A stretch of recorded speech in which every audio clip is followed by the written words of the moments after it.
Bonsoir à ceux qui nous ont rejoints depuis cette introduction. Soyez les bienvenus.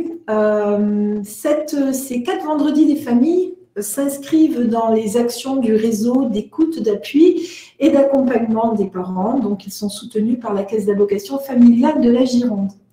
Ce soir, nous accueillons Kitri Levadou, qui va traiter le thème de favoriser l'autonomie entre prise de risque et sécurité. Alors, bonsoir Kitri. Bonsoir.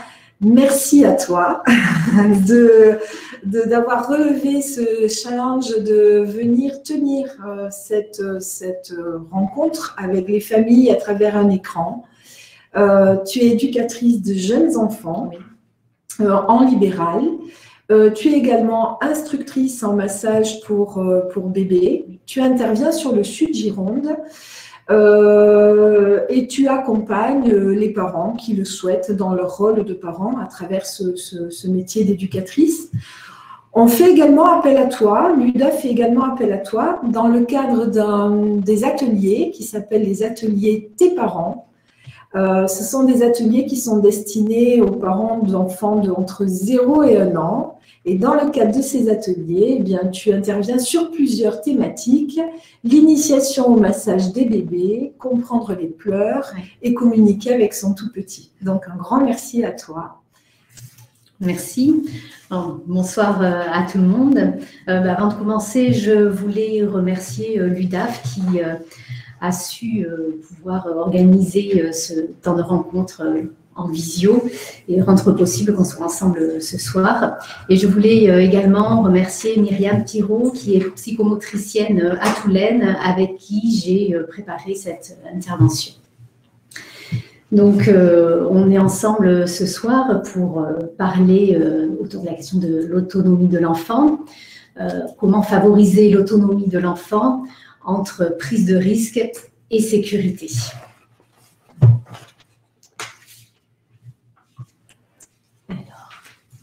Donc, on va pouvoir se poser la question ensemble de savoir comment, en tant que parents, grands-parents, on peut encourager l'enfant dans ses expériences, ses découvertes et ses explorations. On va se rendre compte tout au long de notre soirée que l'attitude de l'adulte a une incidence sur l'envie de l'enfant de faire des expériences, de faire des découvertes et de devenir autonome. Chaque enfant est différent et les enfants ne vont pas travailler les mêmes choses au même moment. Ils ne vont pas faire les mêmes acquisitions au même moment. On se rend compte qu'il y a des enfants qui vont être plus dans le développement moteur, d'autres plus dans le développement du langage, et puis ça dépend des périodes. Donc, on peut se dire qu'il n'y a pas de chemin tout tracé déjà pour accompagner l'enfant vers cette autonomie. Et chacun suit son propre chemin, qu'on pourrait comparer à un chemin dans une montagne. Le chemin est sinueux, il y a des moments où c'est facile, d'autres moments où ça va être un peu plus difficile d'accompagner ses enfants. Il peut y avoir des grandes montées et aussi des descentes. Mais à l'arrivée, on arrive tous en haut de la montagne et on arrive tous à accompagner nos enfants vers l'autonomie qu'ils vont acquérir de plus en plus en grandissant à l'adolescence et jusqu'à l'âge adulte. Et toutes ces bases se donnent dans la petite enfance. Donc, surtout, ce qui est important de savoir dès le départ, c'est que ça ne sert à rien de comparer les enfants entre eux, puisqu'ils ont chacun leur façon de faire, ni de comparer les frères et sœurs, parce qu'ils sont aussi différents. Et du coup, ce qui peut fonctionner avec l'un ne va pas forcément fonctionner avec l'autre. Alors, je vais changer de diapo. Voilà, donc on peut se demander comment garantir la sécurité de l'enfant, lui faire confiance, tout en étant responsable et serein avec ses choix d'adulte qui le protègent. L'adulte est là pour garantir la sécurité de l'enfant. C'est la première condition c'est le premier rôle, de l'adulte, être là pour garantir sa sécurité. Alors, quand on parle de sécurité, c'est bien évidemment sa sécurité physique, mais aussi sa sécurité affective. Et c'est quand l'enfant se sent en sécurité, on le verra tout au long de la soirée, qu'il pourra alors aller faire des découvertes et découvrir le monde. Donc l'autonomie, on peut dire que c'est un processus qui va accompagner l'enfant tout au long de sa vie. Et donc on l'a dit tout à l'heure, chaque enfant est différent et chaque parent est différent aussi. Et c'est cette rencontre entre les deux, enfants et parents, qui permet à l'enfant d'avancer sur son propre chemin vers l'autonomie. Donc voilà, donc ensemble, on va voir comment permettre à l'enfant de trouver de la liberté dans un cadre ferme et bienveillant, parce qu'il ne s'agit pas non plus de tout laisser faire à l'enfant, pour l'accompagner dans son ouverture au monde. Donc le chat est ouvert, vous allez pouvoir nous faire part de vos réactions, de vos commentaires. Vous avez donc aussi un onglet questions, donc n'hésitez pas à poser vos questions, parce que chacun d'entre vous, en tant que parents, grands-parents, adultes qui côtoient des enfants, vous avez déjà pu expérimenter des choses, avoir des pistes de réflexion autour de ces questions d'autonomie. Et c'est tous ensemble qu'on peut aussi arriver à trouver des petites pistes et des idées pour accompagner l'enfant vers ce chemin vers l'autonomie. Donc, je vais vous proposer différentes situations. Et pour chacune d'elles, vous allez pouvoir me dire ce que vous feriez dans ces situations-là. Donc, la première image que je vous propose, c'est ce petit bébé qui a, pour dire large, entre 1 an et 2 ans et qu'on voit en haut d'un mur d'escalade. Alors, quelle réaction ça vous amène? Peut-être que pour certains, vous allez être très étonné, peut-être même inquiet. Vous en disant, c'est pas possible, ce petit bébé qui est tout là-haut, non, vraiment, moi, ça m'inquiète, c'est pas possible. Ou à l'inverse, waouh, c'est chouette, quelle super acquisition, il est capable d'aller en haut, c'est super. Moi aussi, quelque part, j'aimerais bien que mon enfant, il arrive à faire ça. Donc, c'est vrai que les deux choses sont On a une première réaction d'une maman. Du coup, Elodie qui nous dit « Mon Dieu !» avec le smiley qui… Et oui, ça peut faire peur, effectivement. Et c'est vrai que c'est très intéressant cette réaction-là, parce qu'effectivement, en tant que parent, on s'est tous construits avec la façon dont nous-mêmes on a été élevés par nos parents, et puis avec ce qui nous anime aujourd'hui en tant qu'adultes.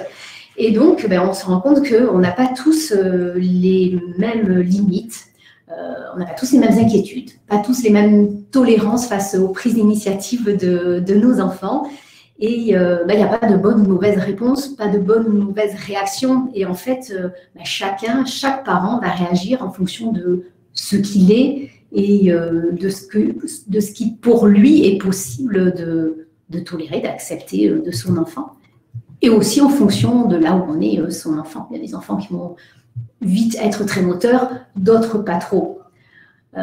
Voilà, et il n'y a pas une réponse toute faite. On va le voir tout au long de la soirée. Pour chaque situation, en fin de compte, c'est un ensemble de paramètres qui sont à prendre en compte pour savoir ce que nous, en tant que parents, on est prêt à accepter. Ce qui est important de pouvoir faire, c'est d'accompagner l'enfant et de l'accompagner en communiquant avec lui. Par exemple, un parent qui accepterait complètement que son enfant arrive en haut du mur d'escalade peut lui dire voilà, c'est chouette, tu peux être fier de toi, tu as réussi à grimper. Et un parent qui, à l'inverse, pour qui c'est absolument pas possible parce que c'est dangereux, il peut tomber, il peut se faire mal, on ne voit pas sur la photo d'adulte vraiment à proximité, peut tout à fait dire à son enfant oui, je vois bien que tu as envie de grimper, mais moi, ça me fait vraiment peur. Je ne vois pas te laisser faire. Pour moi, c'est vraiment pas possible. Bon, ce ne sera peut-être pas la réponse idéale qu'attendra votre enfant, mais ça permet d'avoir une réponse et d'être authentique, en fait, avec ses choix de parents. Et c'est ça qui est important. Passer à la situation suivante. Donc, sur cette image, vous pouvez voir qu'il y a différentes situations autour de la motricité. La marche, la motricité est une étape importante dans le développement de l'enfant. Ce que moi, déjà, j'ai envie de vous dire, c'est que la marche, ça ne s'apprend pas. Tous les enfants, s'ils n'ont pas de soucis de santé particuliers, finiront par marcher à un moment. Pour dire large, un enfant va marcher entre 1 an et 18 mois. Certains vont marcher avant 1 an, d'autres après 18 mois. Ce n'est pas grave, ils finiront par marcher. Du coup, plutôt que de dire qu'on va apprendre à marcher à son enfant, on peut favoriser son environnement et l'accompagner vers cette découverte de la marche. Pour l'accompagner, par exemple, ça peut être enlever les obstacles, enlever les petits jouets qu'il peut y avoir au sol si votre enfant a envie de se mettre debout et de commencer à s'élancer. C'est pas facile pour un enfant de trouver son équilibre, commencer à se relever, trouver son centre de gravité, oser se lâcher. Voilà, donc petites choses qui peuvent à la limite l'accompagner, c'est toujours pareil, pouvoir communiquer avec lui en lui disant mais c'est bien, tu peux essayer, tu arrives à te lâcher, c'est chouette. À la limite, vous pouvez vous mettre en face de lui en étant à une distance pas trop éloignée, en tendant vos bras, en lui disant allez, tu peux venir si tu veux. Puis il va commencer à faire un pas, peut-être à retomber sur ses fesses. Vous pouvez l'encourager avec des mots. C'est vraiment en étant dans la communication avec lui aussi et dans cet échange bienveillant que vous allez pouvoir l'aider aussi dans cette découverte. Peut-être il y a des réactions par exemple. Alors, il y a des réactions. Déjà, du coup, Kitri, l'image que tu avais mis là sur la position de l'enfant, Oui. Du coup, est-ce que tu peux nous en dire un peu plus sur laquelle... Enfin, c'est souvent comme ça qu'on se met pour accompagner l'enfant et je ne suis pas certaine que ce soit la meilleure solution pour l'aider parce qu'il est un peu bloqué, le pauvre bébé là. Et oui, tout à fait. C'est vrai que souvent, en tant que parent, on a tendance à se mettre derrière. En plus, on est bien plus grand que lui. Donc déjà, nous, on n'est pas super bien installés. Et donc, on a souvent, effectivement, tendance à prendre les bras de l'enfant et à monter ses bras. Mais par contre, du coup, on risque de le déstabiliser, à l'inverse de vraiment l'accompagner. Parce que du coup, son centre de gravité n'est pas le même. Il a les bras en l'air et ce n'est pas forcément évident de trouver l'équilibre quand il a les bras en l'air. Donc, si vraiment vous avez envie de l'accompagner en le tenant un petit peu, ce qui peut aider, c'est de vous mettre derrière lui et plutôt de mettre vos mains de chaque côté de ses hanches. Voilà, ça peut l'aider dans l'accompagnement.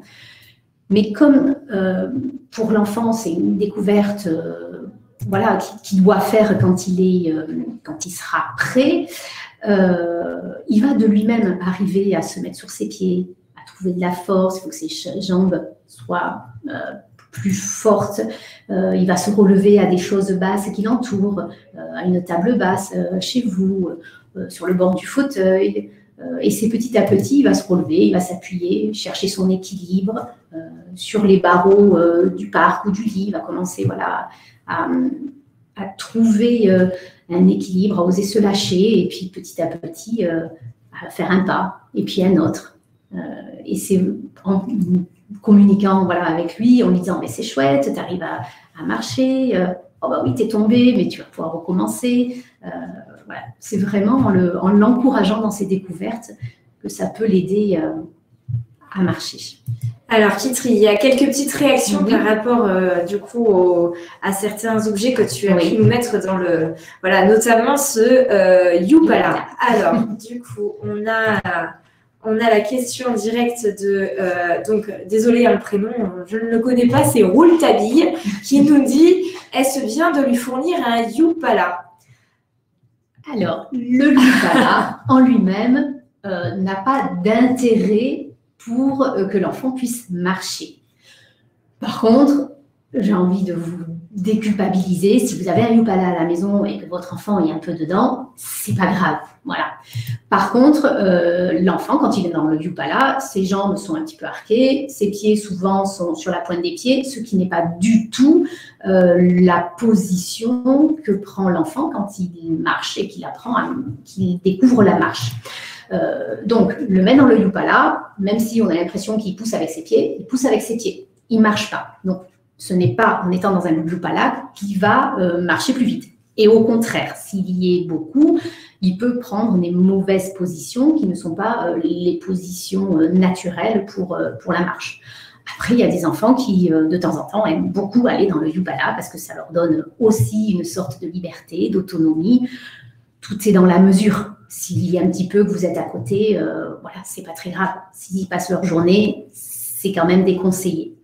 Si votre enfant est dans un Youpala, de temps en temps, surtout pensez bien à la sécurité, parce que du coup, il va être en capacité de toucher des objets qu'il ne touche pas quand il est au sol ou assis sur un tapis. Si une porte est ouverte, qu'il y a un escalier, ça peut être dangereux parce que du coup, ça roule bien les Yupala. En général, ils adorent ça. Ils se posent sur un mur, sur un autre. Voilà, ça va vite. Donc, faites attention à la sécurité. Ne l'y laissez pas trop longtemps. Voilà. Ça ne favorise pas du tout la marche. Mais bon, s'il y a un peu de temps en temps, c'est pas grave. Ça leur arrive de bien aimer aussi.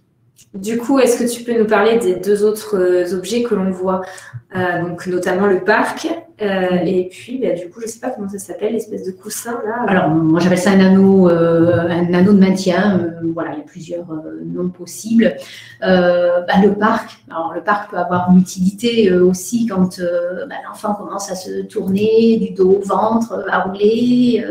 Comme ça, on le laisse sur le tapis et puis il aime bien, il se met sur le ventre, il se met sur le dos, et puis petit à petit, il roule, et puis il va un petit peu plus loin. Et puis, s'il y a une table avec un angle, des pieds d'angle qui peuvent être dangereux pour lui, ou s'il y a une porte avec un escalier, voilà. Avoir un parc peut donner une certaine sécurité à l'enfant si on a besoin de partir dans la cuisine, chercher autre chose, d'aller à la salle de bain 5 minutes. Ça peut permettre une certaine sécurité. L'autre intérêt que moi je peux y voir, c'est aussi les barreaux du parc qui peuvent aider l'enfant justement à s'agripper, à se mettre debout, et ça peut l'aider dans cette position pour se mettre debout. Donc ça peut avoir des intérêts. Après, il ne faut pas que ça soit non plus une solution. Encore une fois, c'est dans la mesure pour je mets mon enfant dans le parc, comme ça il ne risque rien, et moi je mène ma vie à côté. Voilà, c'est un petit peu dommage. Voilà, il faut aussi que l'enfant ne se sente pas vraiment mis de côté et tout seul dans ce parc-là. Mais ce qui aide l'enfant à grandir, à se développer, c'est vraiment les échanges avec les autres, le jeu, on en reparlera plus tard. Donc aussi à utiliser, je pense, avec mesure. Je vous ferai un peu la même réponse pour l'anneau de maintien. Alors, cet anneau, il peut avoir plusieurs utilisations. Quand on a un tout petit bébé, ça peut être un peu cocooning pour le petit bébé, ça peut être chaleureux, il peut se sentir un peu en sécurité. Voilà, ça peut être intéressant. Souvent, il est utilisé quand le bébé commence à avoir quelques mois, il commence à plus avoir envie de rester allongé. Il aime bien s'asseoir, mais il n'arrive pas encore à s'asseoir tout seul, ou quand il est assis, il bascule un petit peu. Donc, ça va l'aider à rester assis. La difficulté, c'est que du coup, l'enfant n'appréhende pas par lui-même cette position de passer de allongé à assis. Et du coup, il peut être un peu bloqué dans ses mouvements quand il est assis. Au bout d'un moment, il va basculer, il peut tomber vers l'avant et du coup ne pas du tout aimer être allongé sur le ventre et se retrouver un petit peu embêté dans cette position-là parce qu'il ne saura plus comment en sortir. Donc, comme pour le Yupala et le parc, voilà, j'ai envie de vous dire, ça peut être intéressant pour l'enfant parce que ça change de position. Par contre, c'est pas forcément à favoriser pour le développement moteur de l'enfant, donc à utiliser de temps en temps. À petite dose. À petite dose, tout à fait. Très bien. C'est parfait. Voilà. Alors après, j'avais mis l'image du vélo, alors que j'aime bien dans l'accompagnement vers l'autonomie, qui est aussi une grande étape pour nos enfants dans leur autonomie, quand ils commencent à enlever les petits trous et à oser faire du vélo. Parce que souvent, spontanément, je trouve qu'on les accompagne avec bienveillance, en fait, quand ils commencent à vouloir faire du vélo tout seuls. C'est-à-dire que on va les encourager, mais il faut qu'ils trouvent leur centre de gravité, il faut qu'ils trouvent l'équilibre. Mais on ne peut pas l'expliquer avec des mots pour trouver l'équilibre. Et donc, on leur fait confiance aux enfants. On va les tenir un petit peu, on va tenir le guidon, on va un peu tenir la selle, et puis on va leur dire, vas-y, maintenant tu pédales, et puis tu y vas. Et puis à un moment, on est obligé de les lâcher et de leur faire confiance. Et puis, souvent, on leur dit par des mots, c'est bien, tu vas y arriver, c'est chouette. Oublie pas de freiner, et puis s'il y a une petite chute ou si les premiers temps il n'y arrive pas, l'enfant a peur, on est là pour l'encourager, le rassurer, lui dire c'est bien, tu as essayé, là c'était difficile, mais tu vas réessayer, et puis tu finiras par y arriver. Donc on l'encourage. Et je pense que c'est une attitude qui est plutôt bénéfique et qui peut être reproduite pour plein de situations différentes, en fait, dans un accompagnement juste vers cette autonomie de l'enfant. On l'accompagne et on le laisse prendre des initiatives et on est là quand il a besoin. Alors, je vous propose de passer à la diapo suivante. Oups, pardon, j'ai été trop loin. Bonjour. Ok, merci.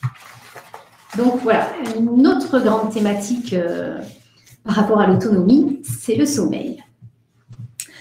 Alors déjà, ce que j'ai envie de vous dire, c'est que tous les bébés se réveillent la nuit. C'est normal, même si en tant que parent, c'est difficile. On peut trouver que ça dure vraiment longtemps, mais c'est normal. Jusqu'à bien 3 ans, voire des fois plus. Les enfants peuvent se réveiller la nuit.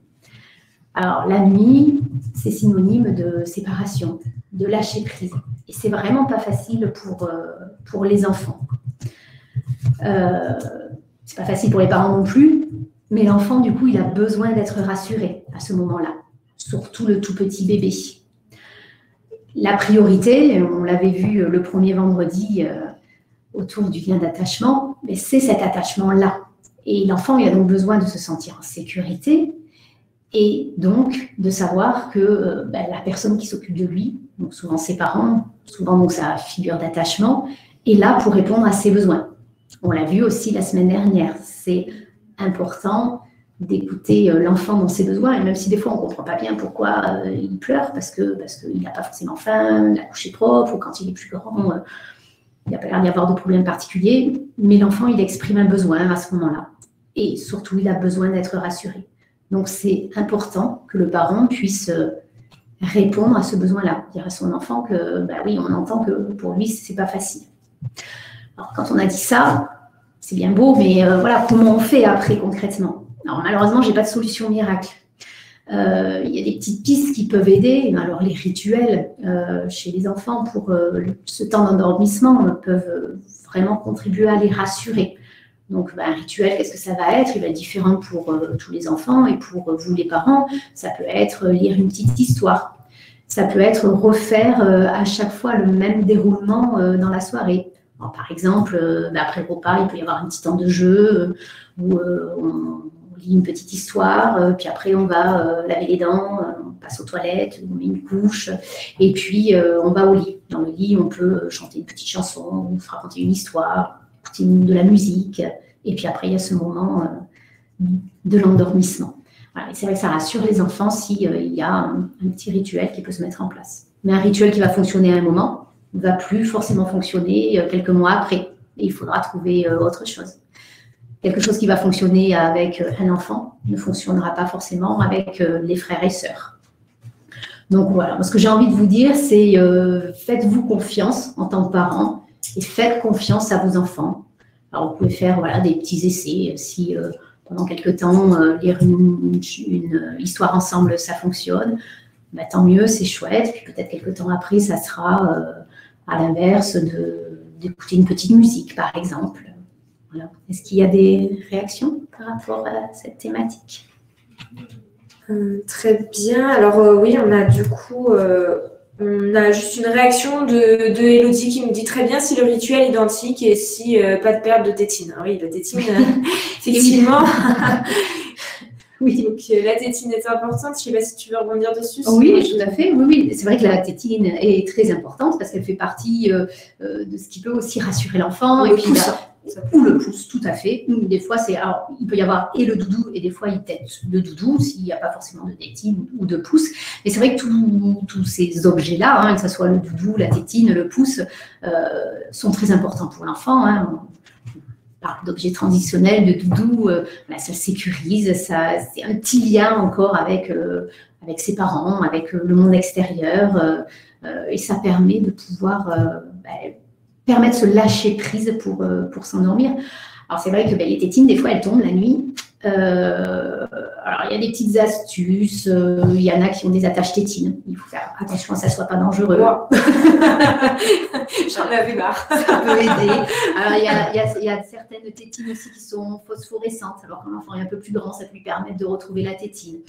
Bon, des petites choses qui existent comme ça. Je ne dis pas que c'est bien, pas bien. Vraiment, c'est à chaque parent de d'essayer ces petits trucs et de voir ce qui peut fonctionner. Ben, d'autres, ça va être de se lever, d'aller chercher la tétine et de la remettre à son enfant. Donc ça, un truc, il faut mieux en avoir plusieurs.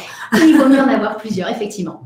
Quand on l'égare, ça peut être très, très compliqué. Ou quand le jour où on se rend compte qu'elle est un petit peu mordue et du coup, il y a l'air qui passe. Pour le coup, c'est dangereux, il faut la jeter. Mais si on n'a plus de tétine, on fait comment? Donc, c'est vrai que c'est bien, tu as raison, Camille, d'en avoir plusieurs. Alors, on a une question donc, qui est dans le chat, mais c'est pas grave, je ne vais pas pouvoir la montrer. Mais c'est Marie-Aimée qui nous dit « Veilleuse ou pas veilleuse le soir ?» C'est une bonne question. C'est une très bonne question. Je suis désolée, vous avez trouvé, je vous accompagne pas beaucoup, mais j'ai pas de solution miracle. Et encore une fois, tout dépend de vos enfants. Il y a des enfants qui, la nuit, vont être très angoissés par le noir. Et effectivement, une veilleuse peut être rassurante parce que si on ouvre les yeux, oui, pardon, on voit ce qui se passe dans la pièce. Donc oui, c'est un côté très rassurant. Et à l'inverse, il y a d'autres enfants qui ne s'endormiront pas du tout s'il y a une veilleuse, parce que ça va les maintenir en éveil. Et ils ne pourront pas du tout dormir s'il y a une veilleuse. Donc vous pouvez tester. Je pense que c'est pas, il n'y a pas de réponse à se dire c'est bien ou c'est pas bien. C'est à voir. Est-ce que pour votre enfant, ça peut effectivement avoir un confort pour le rassurer.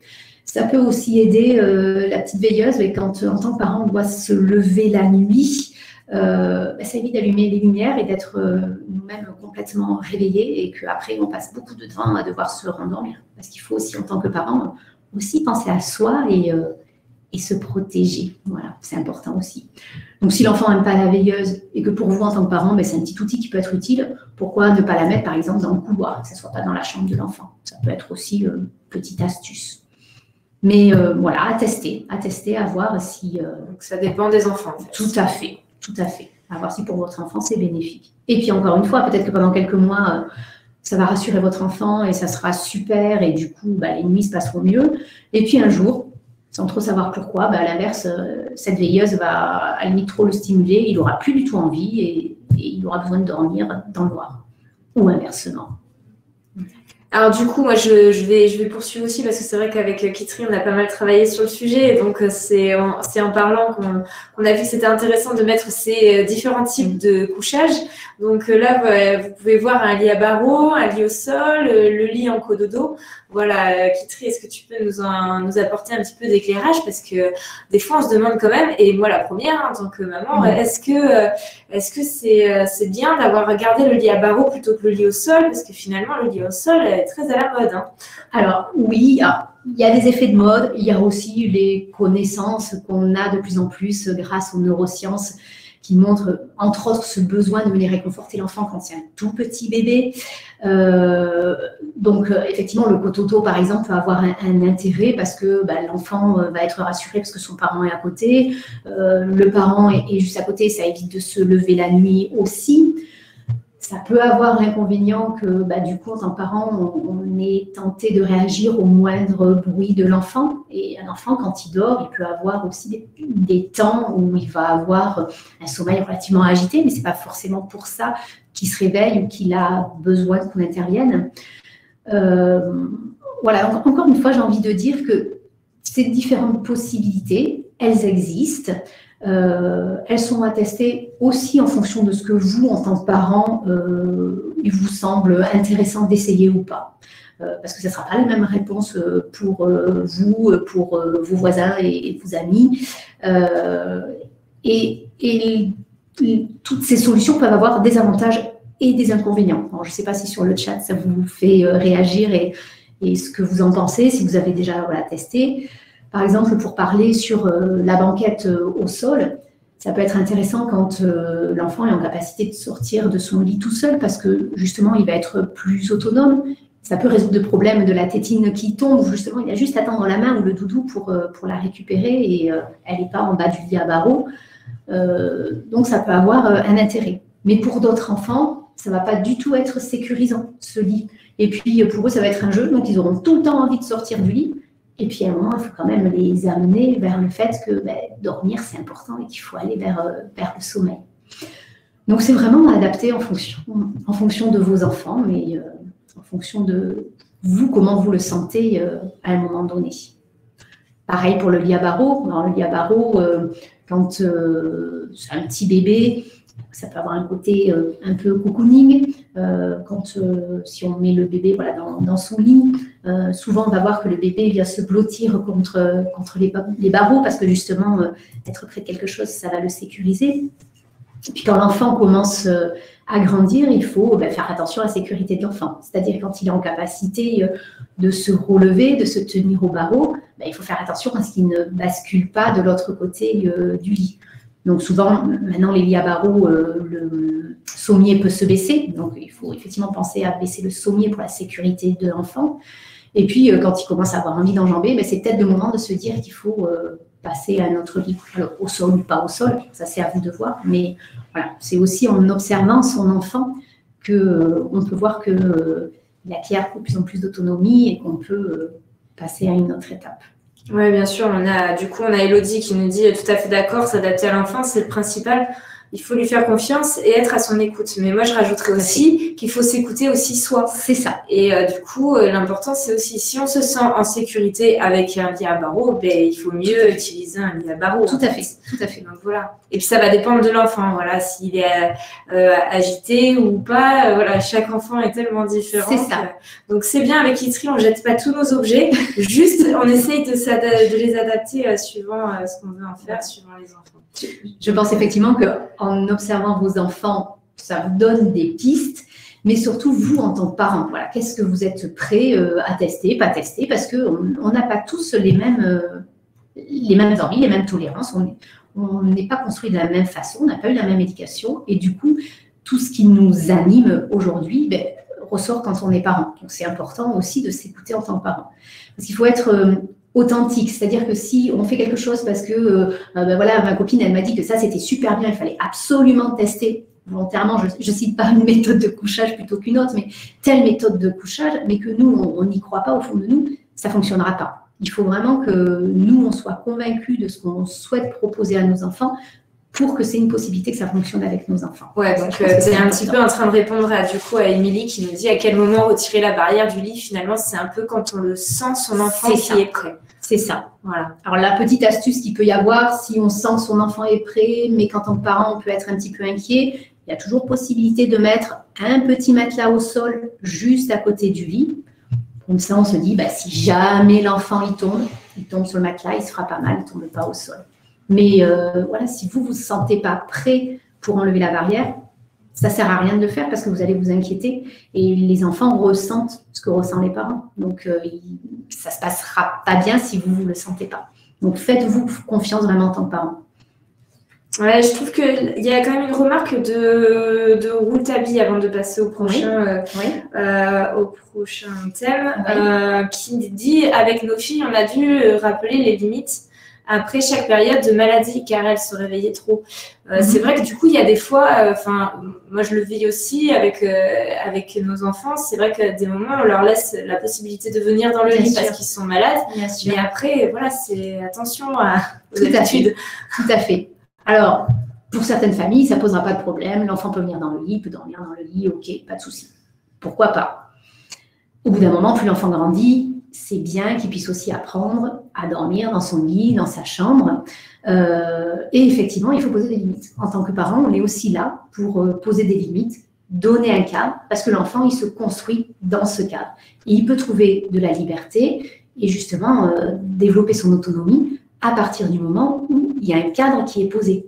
Et ce cadre, c'est donner des limites et c'est dire aussi non. C'est pas le plus facile aussi quand on est parent, mais c'est important pour l'enfant.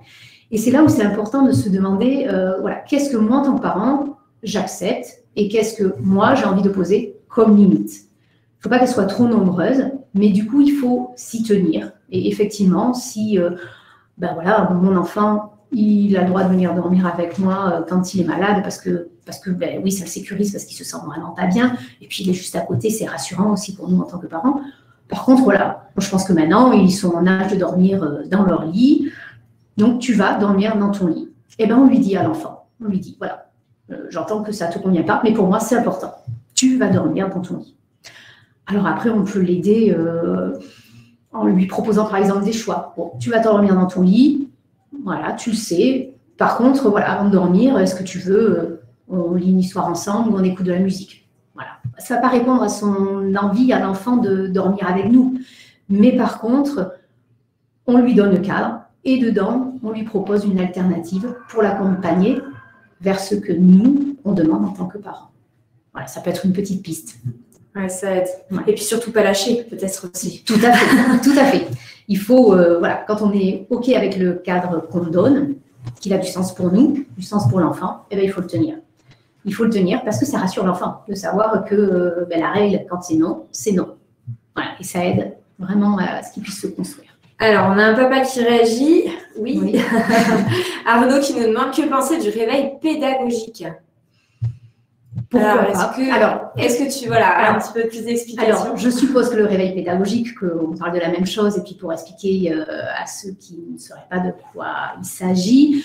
Alors, il y en a plusieurs types. C'est un réveil où on peut prévoir une heure, par exemple, on va dire 8 heures le matin, et on explique à son enfant, tant que le réveil n'est pas, alors il y en a, ils sont éclairés ou éteints, où il y a un petit enfant qui dort, un petit enfant qui est réveillé, ou un petit lapin qui ouvre les yeux, qui ferme les yeux. Tant que le réveil n'est pas en position réveil, c'est l'heure pour que tu te réveilles, ou petit lapin, les yeux ouverts, c'est que l'enfant ne doit pas sortir de sa chambre, par exemple. Ça permet aux enfants de commencer à prendre un petit peu conscience du temps et éviter s'il se réveille à 6 heures du matin et qu'il est en âge et en capacité de rester dans son lit ou dans sa chambre tranquillement et de commencer un petit peu à lui apprendre. Après, ça peut marcher pour certains enfants et pour d'autres, le réveil n'aura aucun impact et à 6 heures du matin, ils appelleront papa ou maman et vous finirez par y aller parce qu'il ne s'arrêtera pas tant que vous n'y irez pas. Donc voilà, tout est encore une fois question de vous faire confiance, voir ce qui fonctionne avec votre enfant ou pas. Pendant un temps, ça peut fonctionner et puis après pas, ou inversement. Mais ça peut être une idée intéressante à tester. Pour comprendre. Merci Agnès qui nous a mis le petit réveil, le réveil lapin, dont Charles apparemment avait peur. Et oui, ça peut aussi avoir effectivement l'effet inverse et effrayer les enfants. Alors surtout que certains réveils, quand ils se déclenchent, font un bruit. Et du coup, ça peut réveiller l'enfant qui potentiellement pouvait encore dormir. Donc, voilà, alors on fait comme nous et on se trompe de bouton et on met le réveil qui sonne. Aussi, ça peut arriver. Alors je vous propose qu'on passe à la diapo. Je vais la remettre. Je m'en occupe. Ouais. Merci Camille. C'est intéressant. Notre thématique autour de l'autonomie qui est la propreté. Alors souvent, on parle d'apprentissage de la propreté. Mais on ne peut pas forcer un enfant à aller sur le pot. En fait, il ira quand ses sphincters seront matures. Et les sphincters, c'est un muscle et c'est le muscle qui permet de retenir l'urine et les selles. Donc, j'ai envie de dire, comme pour la marche, ce n'est pas quelque chose qu'on peut apprendre à son enfant. Il faut que physiologiquement, donc, il soit prêt et aussi psychologiquement. C'est-à-dire qu'au-delà du fait que, les sphincters sont matures, il faut qu'il ait envie d'aller aux toilettes. Et pour donner une idée, l'enfant ira sur le pot, sur les toilettes, entre 18 mois et 3 ans. Jusqu'à 5 ans, il peut encore avoir des couches la nuit. C'est normal, c'est pas grave. Encore une fois, si l'enfant n'a pas de problème de santé particulier, il finira par enlever les couches et par aller aux toilettes. Donc, il faut que vous puissiez prendre patience, dédramatiser, accepter que ça puisse être long, lâcher prise, avoir confiance en votre enfant, encore une fois. Et puis, ils finissent par y arriver. Ils peuvent même, des fois, aller aux toilettes du jour au lendemain. Alors souvent, c'est l'entrée à l'école qui peut poser problème parce que il y a cette entrée à l'école qui va se faire, cette première entrée quand l'enfant a autour de 3 ans.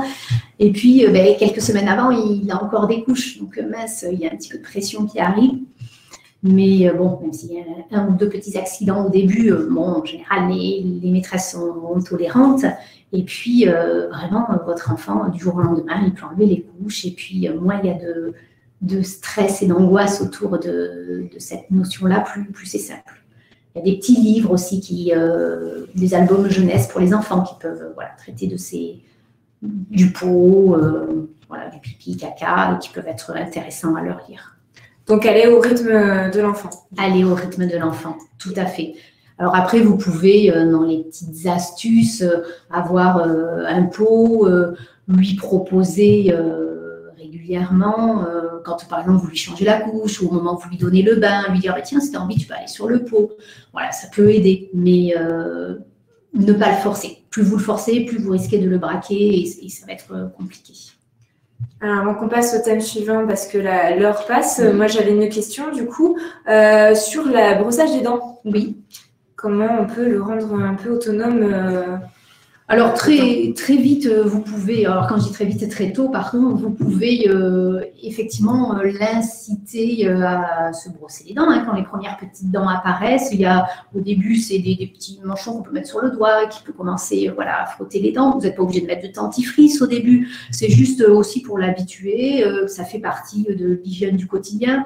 Si en tant que parent, ils vous voient vous laver les dents, ils aiment bien faire comme papa, maman, les enfants, comme les grands frères, grandes sœurs, donc ça peut aider.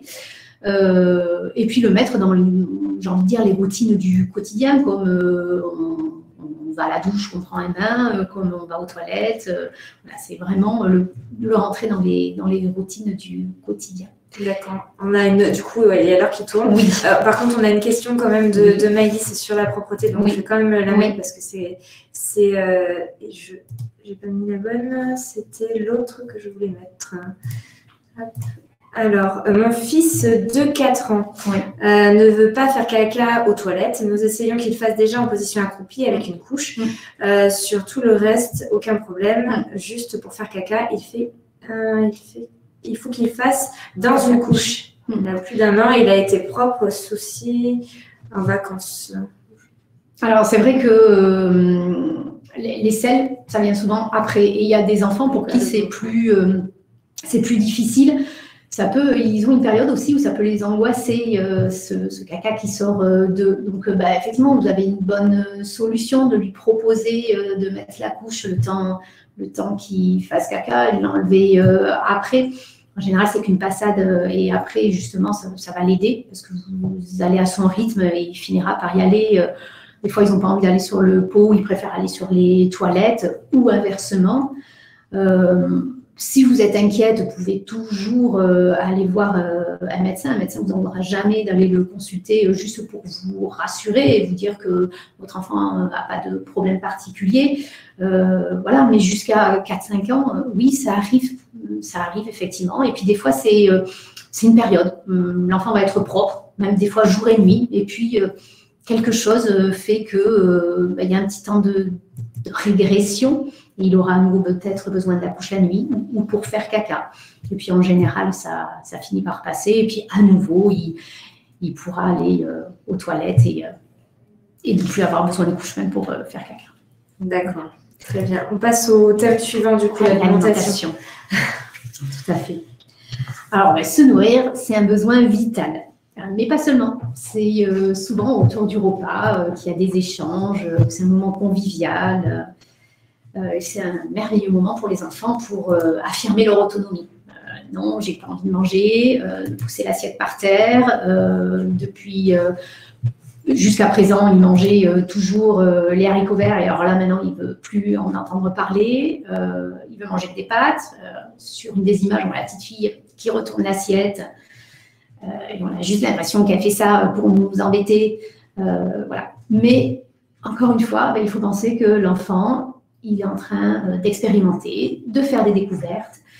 Et la nourriture, l'alimentation en fait partie.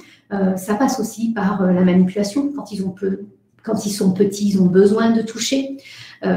Donc, ils ont aussi besoin de toucher la nourriture. Donc, encore une fois, il faut savoir en tant que parent, qu'est-ce qu'on est prêt à accepter ou pas. Pour certains parents, ça sera acceptable que l'enfant mange avec les doigts. Puis à un moment, il finira par prendre sa cuillère et puis à manger avec la fourchette et le couteau. Pour d'autres parents, ça ne sera pas acceptable parce que c'est de la nourriture et qu'ils n'ont pas envie qu'on y touche avec les doigts. Bon, voilà, il y a des choses, il faut encore une fois savoir ce que nous, en tant que parents, on est prêt à accepter. Un enfant qui au début prend avec la cuillère, ben, ce n'est pas facile parce qu'il faut attraper ce qu'il y a dans la cuillère, il faut l'amener jusqu'à sa bouche sans tourner le poignet, ça peut tomber. Si c'est un peu liquide, on peut s'en mettre partout, il peut y en avoir par terre. Voilà, pour certains adultes, c'est difficile à accepter qu'il y en ait partout. Et puis des fois, on n'a pas le temps après de nettoyer. Voilà. Donc, il y a des jours où on n'a pas envie que son enfant se débrouille tout seul avec la cuillère parce qu'on est un petit peu pressé et du coup, on va lui donner à manger. Encore une fois, ce qui est à mon avis important, c'est de pouvoir en parler à son enfant. On lui donne une cuillère, comme ça, il peut commencer lui à prendre. Et puis nous, on prend une autre cuillère. Comme ça, on peut l'aider aussi à manger avec la cuillère que nous, on a. Et puis, on peut lui dire, bon, aujourd'hui, tu vas manger ton fromage tout seul, par exemple, mais le reste, je t'aide à manger parce que on n'a pas trop de temps aujourd'hui. Par contre, ce week-end, on aura plus de temps. Tu pourras, si tu veux, essayer de manger tout seul. Encore une fois, ça ne va peut-être pas être la réponse idéale qu'aurait voulu votre enfant, mais ça peut permettre de faire un compromis.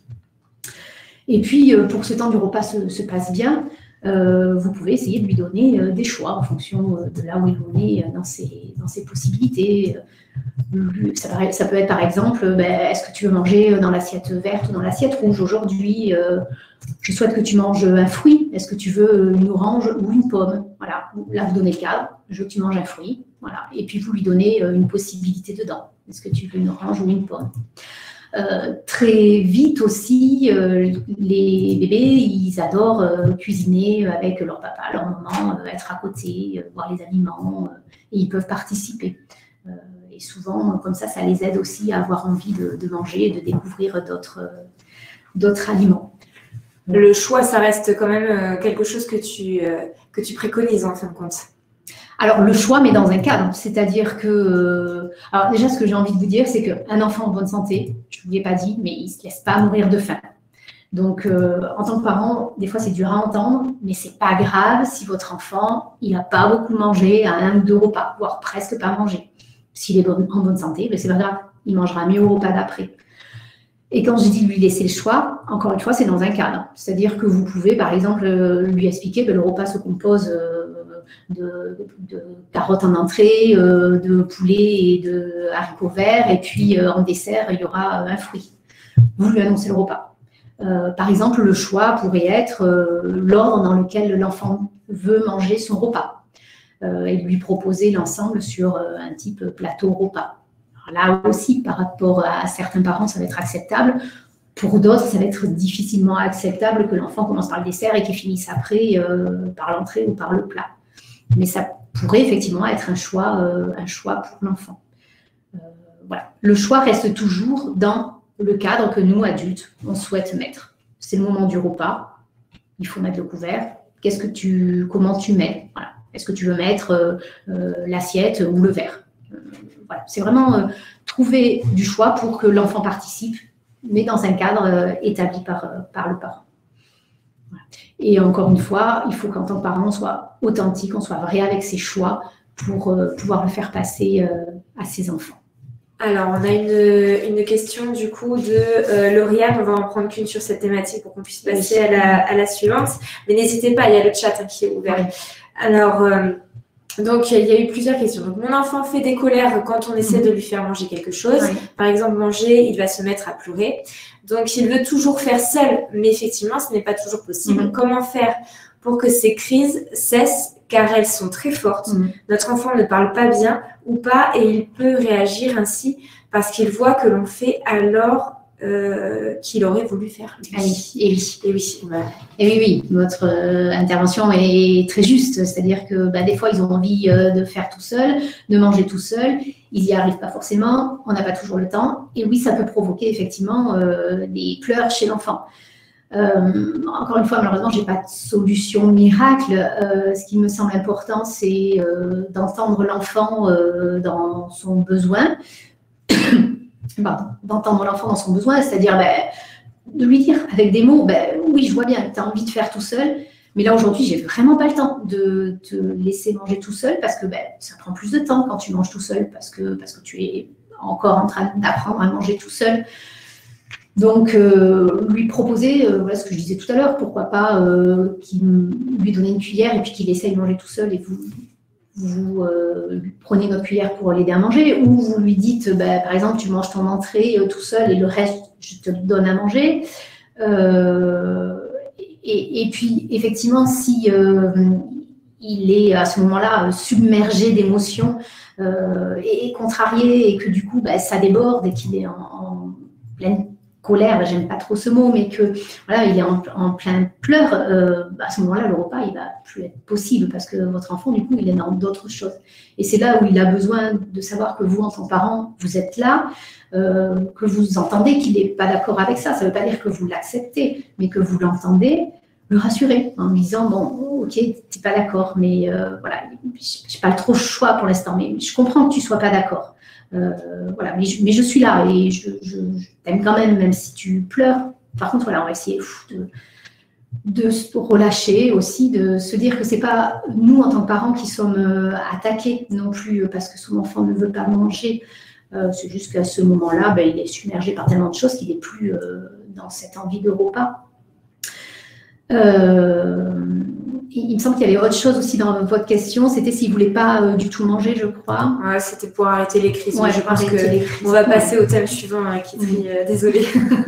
Bon, je suis désolée, c'est vrai qu'il y a pas mal de choses à aborder et que le temps tourne vite. Moi, j'espère que j'ai quand même un petit peu répondu à votre question. Oui, et on a toujours Corinne qui est là et qui parle aussi donc, dans le chat, c'est chouette. Donc, l'habillage. Alors, l'habillage, grand moment aussi pour l'autonomie des enfants. Un petit peu comme autour de l'alimentation, des fois les enfants ils adorent faire tout seuls quand ils s'habillent, ça prend beaucoup plus de temps, donc on n'a pas toujours les moyens en tant que parents de les laisser faire tout seuls, et en même temps c'est un moyen pour eux vraiment d'expérimenter, mettre le t-shirt, trouver l'endroit à l'envers, mettre les chaussettes, là c'est un super moyen pour eux de développer leur autonomie. Donc je pense que voilà, comme ce que je vous dis depuis le début, ce qui est important c'est de communiquer avec son enfant, par exemple de lui dire oui, je vois que tu as envie de faire tout seul, mais là aujourd'hui, on n'a vraiment pas le temps. C'est le matin, il faut l'amener à l'école ou à la crèche, aller travailler. Alors, si tu veux, tu mets ta chaussure et puis moi, je t'aide pour le reste. Ou tu mets ton t-shirt et moi, je t'aide pour le reste. Ou alors, si on n'a vraiment pas le temps, ça peut être, par exemple, aujourd'hui, c'est moi qui t'habille, demain, on aura un peu plus de temps, tu pourras le faire. Et si tu veux, toi, tu choisis. Est-ce que tu préfères mettre le pull vert ou le sweat jaune? Voilà. C'est quand même essayer de proposer quelque chose à l'enfant, alors qu'il ne va pas forcément répondre à son envie de départ, mais ça permet quand même de le considérer, d'entendre aussi qu'il nous dit quelque chose et de lui donner du choix. Et donner du choix, c'est aussi participer à son autonomie. Pas de solution idéale, mais voilà des petites pistes qu'on peut aider, et puis accepter aussi le rythme de l'enfant. Il y a des enfants qui n'ont pas du tout envie de faire tout seul, c'est pas grave. Là encore, on peut essayer de les solliciter. Tiens, tu essayes un petit peu de mettre ta chaussette, on lui met le bout de la chaussette sur le pied. Allez, toi, tu finis de l'étirer sur ta jambe. Voilà, on peut essayer de les solliciter comme ça, mais essayez vraiment de respecter le rythme de l'enfant et de vous faire confiance à vous aussi. Oui, l'autonomie, c'est aussi l'apporter, l'autonomie quand elle vient pas d'eux-mêmes. Tout à fait. N'hésitez pas à faire des réactions dans le chat. On va passer au thème suivant. Le jeu. Alors, j'ai gardé en dernier, pas parce qu'il est moins important, mais au contraire, peut-être pour garder vraiment cette idée-là en tête. Alors, le jeu, c'est l'activité principale de l'enfant. C'est ce qui est le plus important dans sa vie. Et c'est pas rien pour un enfant de jouer. Il va faire des apprentissages, des découvertes, des explorations, des expérimentations, revivre des situations. Et donc, c'est à travers le jeu qu'il va expérimenter plein de choses, expérimenter son autonomie, expérimenter les relations avec d'autres enfants, avec des frères et sœurs. Et l'autonomie passe par ces découvertes et toutes ces interactions. Donc, c'est important, là encore, de faire confiance à l'enfant. Par exemple, s'il y a un conflit entre frères et sœurs ou avec d'autres enfants, peut-être essayer de ne pas intervenir de suite. Essayez vraiment de leur faire confiance et de voir comment ça se passe. Souvent, ils ont des solutions entre les enfants et ils vont finir par trouver une solution. Peut-être que si c'est, là on voit sur l'image, une petite fille et une plus grande qui se bagarrent un ours, peut-être que si on n'intervient pas, elles finiront par trouver, une prendra une ours et l'autre prendra autre chose, ou une finira par céder, ou peut-être qu'une se mettra vraiment à pleurer parce que c'est vraiment trop dur pour elle, et puis elle le donnera à l'autre, et puis elle se rendra compte aussi qu'elle a les moyens d'aller vers autre chose. Du coup, sa grande sœur lui redonnera le doudou. Enfin, voilà, vraiment essayer de faire confiance aux enfants. Alors, bien évidemment, s'ils sont en train de se mordre ou taper, enfin voilà, je prends des choses un petit peu extrêmes, mais en tant qu'adulte, parents, on est là pour la sécurité de l'enfant. Donc là, évidemment, il faut intervenir, mais voilà, on peut essayer vraiment de leur faire confiance et de passer du temps avec ses enfants, de les laisser jouer, de les laisser rêver. C'est aussi dans tous ces moments-là qu'ils vont pouvoir vraiment développer leur autonomie. Et surtout, ce sont tous ces échanges qu'on peut avoir qui permettent de remplir le réservoir d'affection, d'amour de l'enfant, et donc de renforcer le lien d'attachement qu'on a avec eux. Et c'est vraiment ça qui est important. C'est ce lien d'attachement, ce réservoir d'amour rempli, l'écoute qu'on a des besoins de son enfant qui va permettre qu'il se sente sûr de lui et qu'il puisse aller faire des découvertes, découvrir le monde et devenir autonome. Donc, le jeu est vraiment très, très important. Alors, du coup, on a deux petites réactions. Donc, déjà, la première, donc d'Émilie. Je ne sais pas comment... ah oui, alors ça commence plutôt. Mon enfant de 3 ans est très à l'aise avec les adultes, mais avec les enfants de son âge, en dehors de sa jumelle, il a beaucoup de mal à entrer en relation avec eux. Il dit avoir peur des autres enfants, par exemple au parc de jeux. Je ne sais pas comment les rassurer, l'aider avec des enfants qu'il connaît chez eux ou chez lui. Ça se passe très bien. C'est surtout à l'extérieur avec des petits voisins, par exemple. Oui, il y a comme on le dit depuis tout à l'heure, les enfants sont tous différents. Et pour certains, ça va être très facile d'aller vers les autres, et pour d'autres, pas. Alors, comment vous pouvez l'accompagner? Encore une fois, je vais vous donner des petites pistes. Je ne vous dis pas que ça va marcher à tous les coups. Déjà, faites confiance à votre enfant. Et par exemple, si il est en train de jouer avec ses petits voisins qu'il connaît moins bien et qu'il n'ose pas, peut-être si vous êtes avec lui, ça peut le sécuriser, lui dire des mots encourageants, quelque part lui donner l'autorisation en fait de jouer avec les autres enfants. Je suis là, tu as le droit de jouer. Regarde, je suis juste à côté. Tu as le droit de jouer avec les autres enfants. Voilà, tu vas prendre du plaisir, vous allez jouer, monter sur le toboggan ensemble. Voilà, ça va être rigolo, ça va être chouette. Mais moi, je suis là, tu vois, tu risques rien. Voilà, moi, j'ai confiance en toi. Je sais que tu peux jouer et t'amuser avec les autres enfants. Et puis, petit à petit, vous pourrez vous éloigner un petit peu, bien sûr, continuer à le surveiller. Mais voilà, petit à petit, il prendra de l'assurance parce que vous avez aussi de l'assurance en lui, donc il s'en rendra compte. Mais effectivement, il y a certains enfants qui sont plus sur la réserve, plus timides, et à qui il faut un peu plus de temps pour aller vers les enfants qui ne connaissent pas. Du coup, on a quand même... alors, Hélène est très attachée aussi à la négation qui tripe. Vous avez évoqué la question de la négation. Tu ne traverses pas et l'enfant traverse. Oui. Il fait l'inverse de ce qu'on lui dit. Et oui. Alors, ce n'est pas qu'il a envie de faire complètement à l'inverse de ce que vous lui dites. C'est que l'enfant, le jeune enfant, il n'a pas le cerveau mature comme nous, adultes, et il n'entend pas les mêmes choses. Et lui, qu'est-ce qu'il entend? C'est le mot « traverse ». Voilà, si on dit à un enfant ne court pas, il va partir, il va courir. Parce que lui, qu'est-ce que son cerveau a enregistré? C'est le mot court.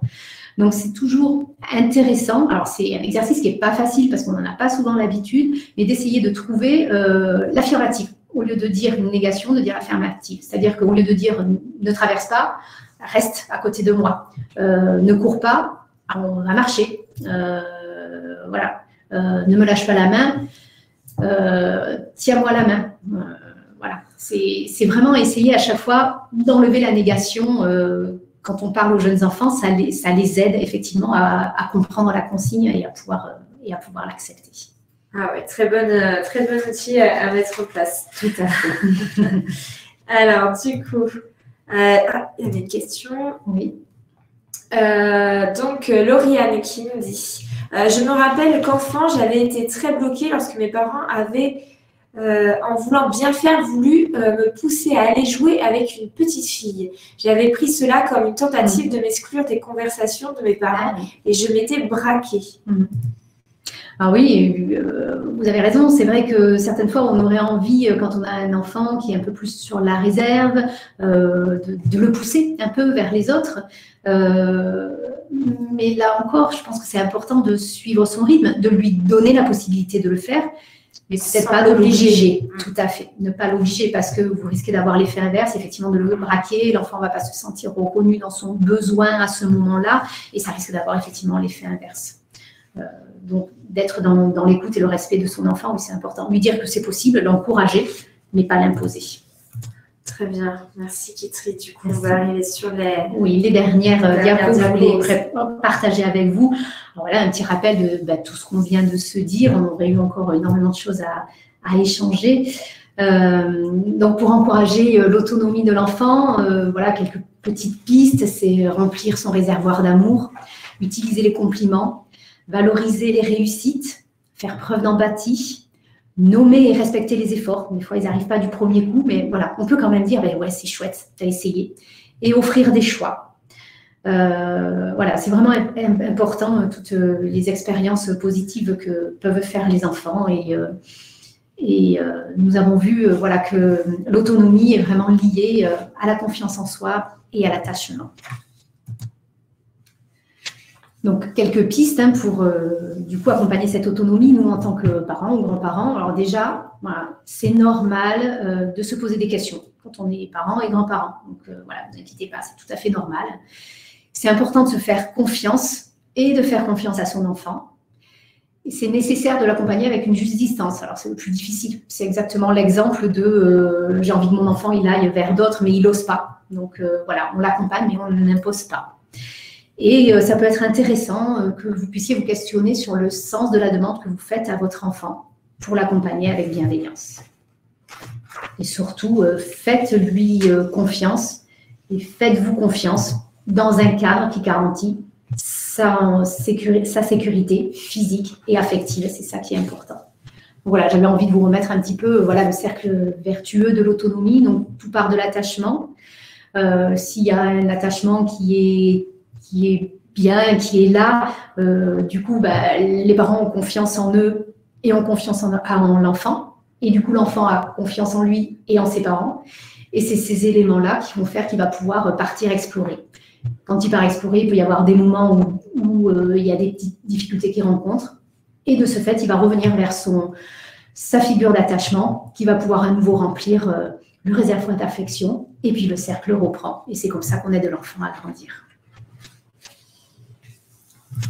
Tu as des petits livres qui oui, à nous tout à fait montrer. Voilà, je suis très attachée à ces livres, alors j'aime bien que tout le monde les voit. Voilà, j'ai envie de vous montrer deux petits livres que je trouve super à lire pour les parents. Donc, le premier, c'est le manuel de survie des parents d'Héloïse Junier, qui est facile à lire, qui donne plein de petits conseils pratiques sur un ton humoristique, qui parle un peu d'autonomie, mais pas seulement, mais qui vraiment permet de relativiser beaucoup de situations en tant que parent. Et du coup, ça fait du bien de le lire. Le deuxième, qui est aussi très facile à lire et qui donne plein de pistes, qui s'appelle « J'ai confiance en toi » de Soline Bourdevert-Vessière. Et pareil, elle parle du quotidien de parents et vraiment en dédramatisant et en donnant plein de petites pistes, plein de petites clés. Et voilà, je trouve que ce sont des mines d'informations très accessibles et intéressantes à lire.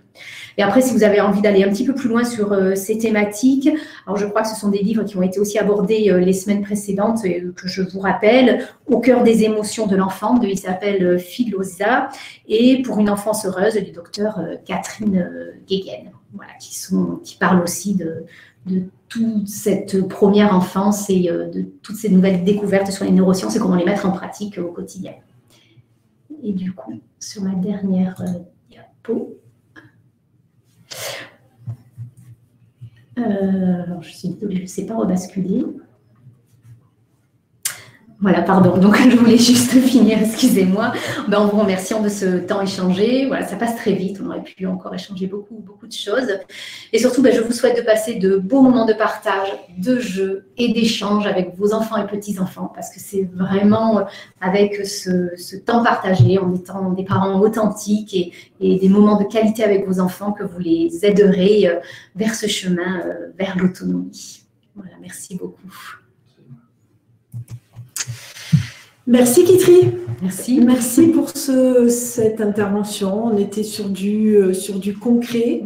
On était aussi sur du très rassurant. Et c'est plutôt super pour les parents.